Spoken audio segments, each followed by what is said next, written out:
नमस्ते दीदी भैया, देखिए हमारे यूट्यूब चैनल पे जा रहा है बहुत प्यारा चुटकुला नाच गीत। आप लोग देखिएगा, लाइक शेयर करिएगा, घंटी बज मिलेगा, घंटी जरूर दबाइएगा, फुल आज में देखिएगा। मैं चुटकुला ये है चुलबुली और हम लोग लेकर आए हैं बहुत प्यारा नाच गीत। आप लोग देखिए, लाइक शेयर सब्सक्राइब। बहुत प्यारा नाच गीत है। एक काली वाली बड़ी दिलवाली है, बहुत जोर जादू मारना है। चाची माई भौजी दीदी हमके झूठा लोग बोलती है दिलवाली है।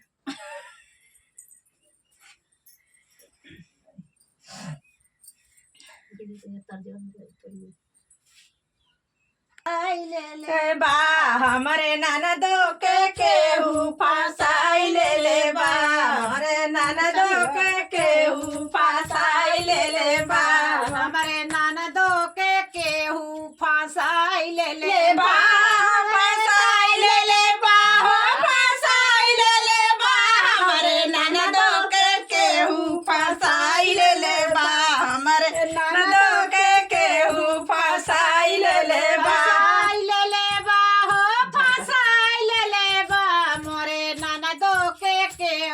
फसाई ले बा मोरे ननदो के केहू फसाई ले बा, हमारे नाना दिया के बड़ी बड़ी अखिया, हमारे नाना दिया के बड़ी बड़ी अखिया, बड़ी नाना दिया के बड़ी बड़ी अखिया,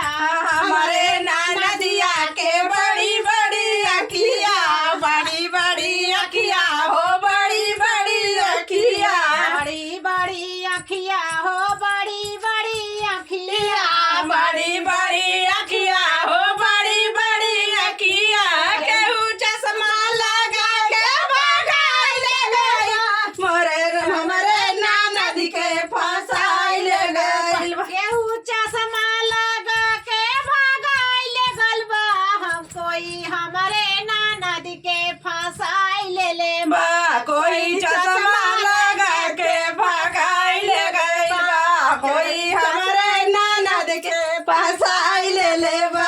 केहू हमारे ननद के फसाई ले बा, केहू हमरे ननद के फसाई ले बा,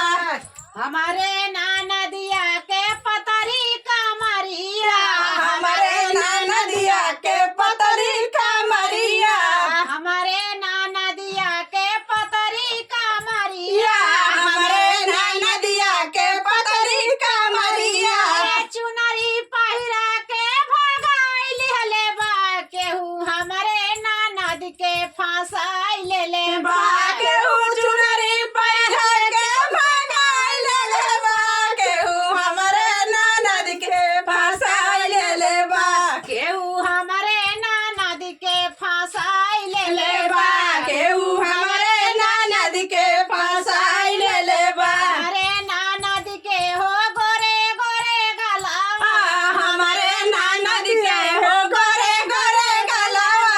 हमारे ननद के हो गोरे गोरे गलावा, हमारे ननद के हो गोरे गोरे गलावा, केहू नथुनी पहिना के भगाई ले बा, केहू हमारे ननद के फसाई ले बा, केहू नथुनी पहिरा के भगाई ले बा, केहू हमरे ननद के फसाई ले बा, केहू हमरे ननद के फसाई ले बा, केहू हमरे ननद के फसाई ले बा, केहू हमारे ननद के फसाई ले बा, केहू हमरे ननद के फसाई ले बा, ले ननदिया के गोड़े गोड़े गोड़ावा, हमरे ननदिया